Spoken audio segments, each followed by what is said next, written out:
I'm Deborah Pepino. My maiden surname was Deborah Fernandez. I come from one of the Fernandez family that originated from Kalk Bay, that had first fishing boats in Kalk Bay. My great-grandparents originated during the Spanish War, and they jumped ship and they came to this little bay in Kalk Bay. This is my family. This is the Fernandez family. That's my dad. That's his sister Mary, his brother Cyril. This is my father's youngest brother, the only brother he saved. That's a brother he swam with for 18 hours, and he was called the Sardine King. Storm came, and I know the other 2 crew members and the 3 brothers, they drowned. And my father and the youngest brother was the only one that survived. And then my dad and this younger brother bought 2 trawling boats, and they became the first pioneers to trawl pilchards in Southwest Africa. My name is Jacobus Waggenpoel. I've got a kitten top here. I'm 83 years old. I've lived in Kalk Bay all my life. I've been a fisherman for over 40 years. And I'm retired now.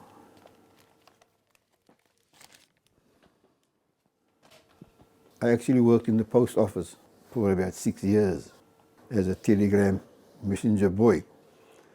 But the call of the sea, was actually there for me all the time. So eventually my father said to her, listen, if he wants to go to sea, let him go to sea. So I resigned at the post office and I went fishing.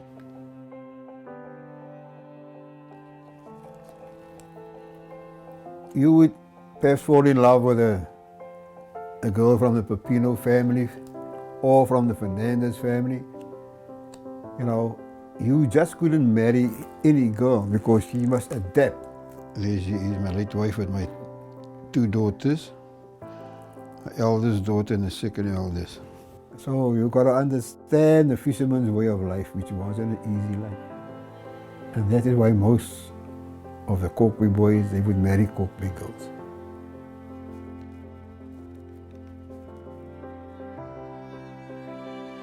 It's like a little international little fishing village. Everybody's mixed around here because you got Germans, Filipinos, Portuguese. My grandmother was Irish. Her name was Lydia English. And my grandfather was Spanish, Filipino, something. My daughter looks very much like my husband, Filipino, but then my second eldest son looks more Italian. I don't know, but somewhere along the line, some Jewish blood came out there because I'm very attracted to Jews and very attracted to Jewish music.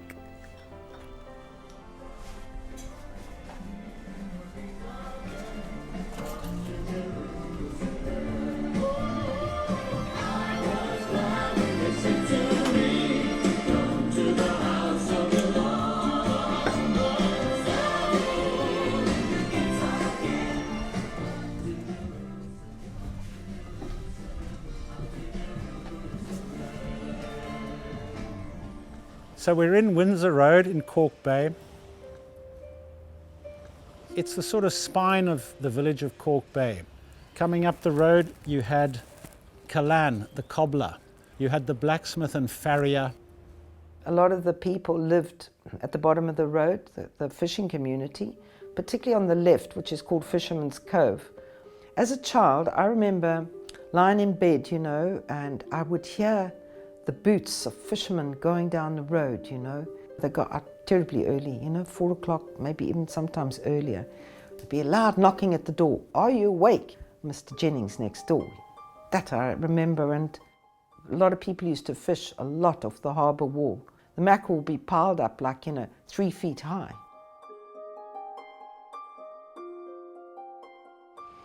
Kalk Bay was a fishing community. It's always been a fishing community. Everybody knew each other. Everybody looked out for each other. We had Catholic fishermen, we had Muslim fishermen, we had Anglicans, and we respect each other's faith. And at the end of the day, really and truly, we all believe in one God. Apparently, as the sun would come up, all the fishermen always used to wear caps, and they kind of doff their caps, you know, as a token to God, you know. And as fishermen, you've got to depend on God because your whole life is in His hands. Being a fisherman's wife, you really need to be really tough. Yeah, make some coffee then. Then I go down, see what's happening. Time for work. My husband gets up 2 o'clock in the morning and he leaves at 3:30. The time, 3:10. Oh. Okay. I normally get up to making coffee.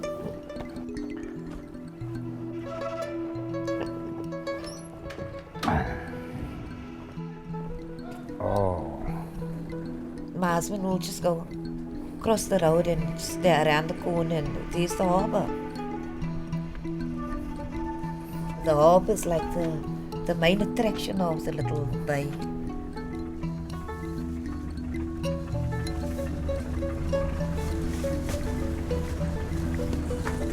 Oh.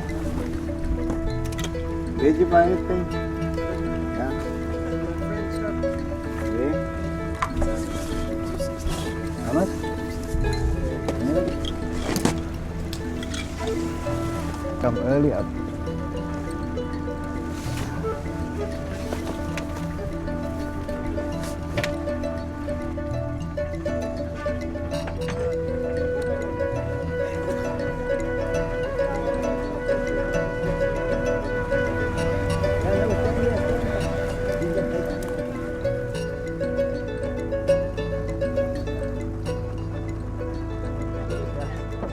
The skipper, then he had his crew.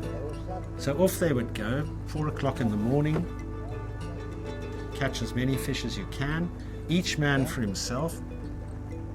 So you had your skipper, who obviously was an individual, respected, tough.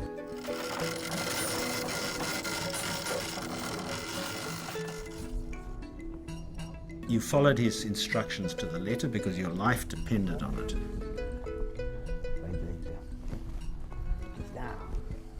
The only criteria was who was the best skipper. In other words, who could catch the most fish. They had so much knowledge. They didn't need echo sounders and fish finders. They knew by the color of the water, the direction of the wind. In Kalk Bay, the fishermen have a very unique way of catching fish. You're actually using your line, catching it one by one. You must be a very strong fisherman in your hands. You're using a hook and you're using bait. It's not just throwing a net into the water.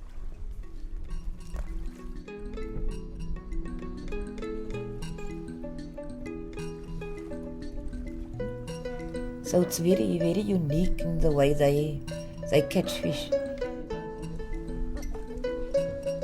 From 4 generations down, they did the same type of fishing.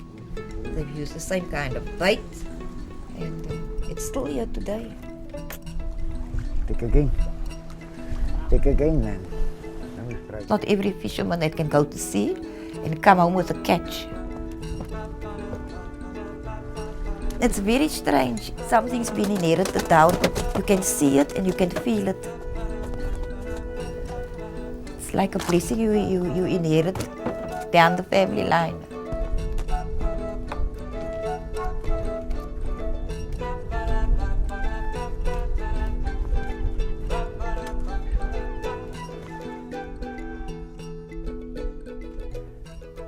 When you are out at sea, then you really can see the majesty of creation. We had a storm here in Falls Bay. The whole week the wind was blowing, the waves was coming over that harbour. We had to pull the boats back from the harbour wall. And that day, when we had the blessing of the fleet, and we started praying and singing hymns, and then we could see how the wind subsided and the waves got smaller. And the following day we had a beautiful summer day. I think they had a very deep sense of mystery, of the wonder of the world around him. This hymn seemed to strike a chord in the fishermen, and I think it comes from many years ago. It's what's called a mission hymn. Well, the refrain goes, "Brightly beams our Father's mercy from his lighthouse evermore, but to us he gives the keeping of the lights along the shore. Let the lower lights be burning, send a gleam across the wave. Some poor struggling, fainting seaman you may rescue, you may save." Their jobs is very dangerous. You see your husband coming in with waves that is like 3 meters high. And you would battle to get back home. And sometimes you could think to yourself, hey, will we make it?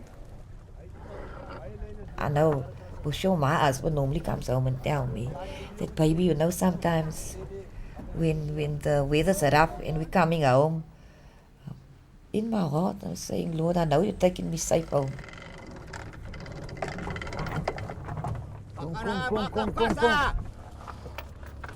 My husband always catches the most fish. He's become the best fisherman.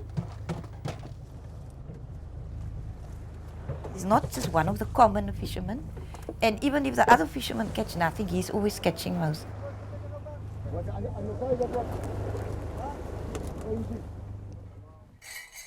In the afternoon, I normally go around the corner and I must watch the boats coming in. Now I can see there's the yellow boat coming in. You're just excited. What's your husband going to throw out of the boat then? What's the price of the fish? And it's like your mind is busy all on the fishing, everything that is fishing.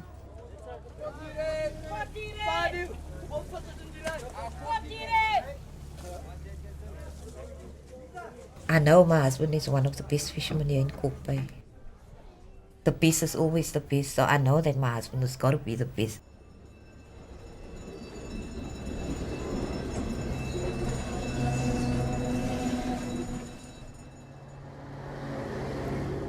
What did you catch? Oh, I'm sleep.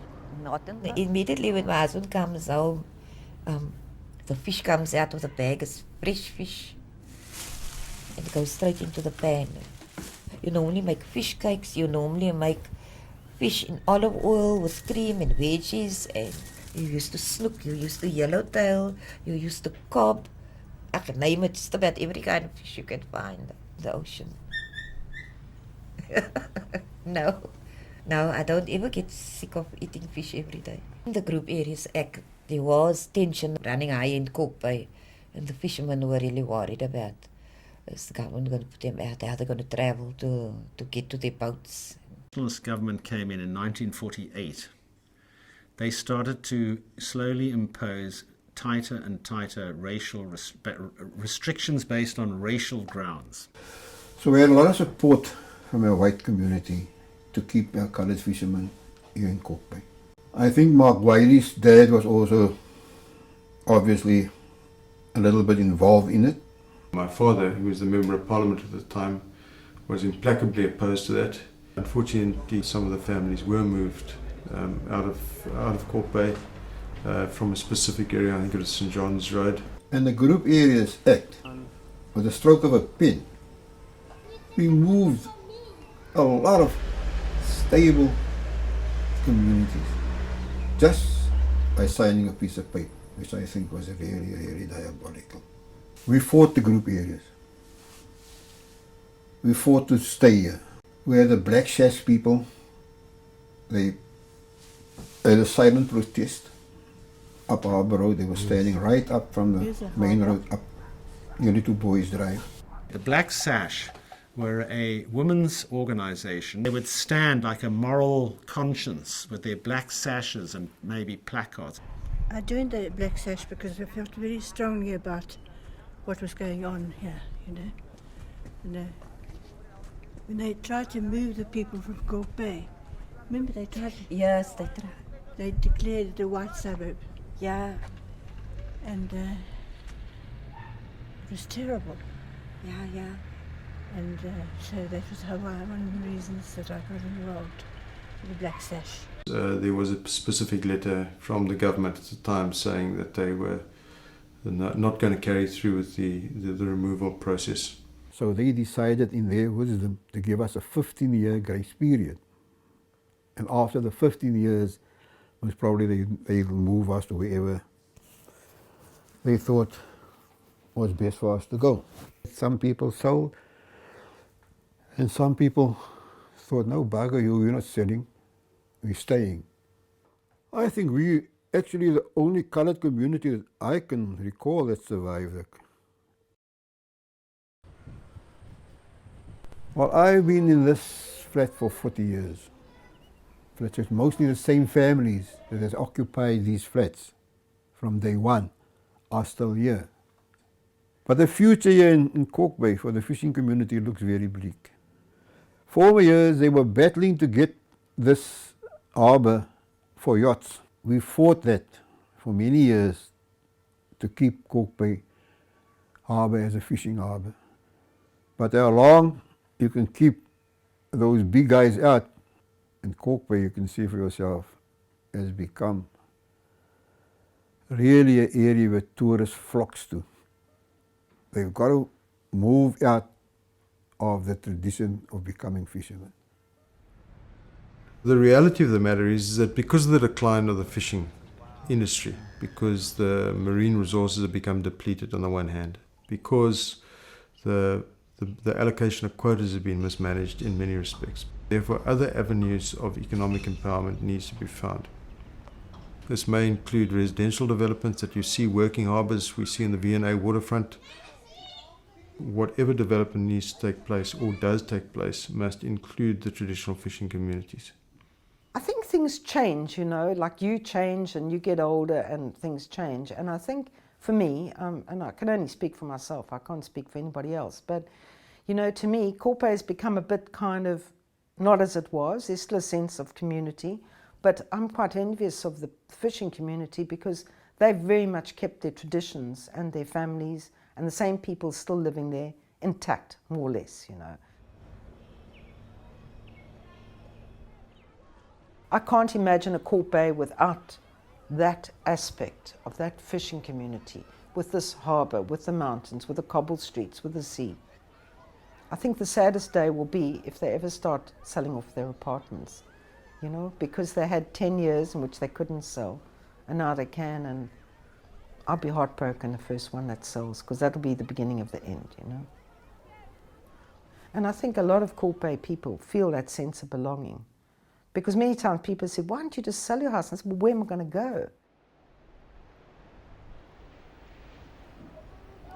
Fishing means everything to my family. I mean, you just can't change it. You just can't change something in an instant.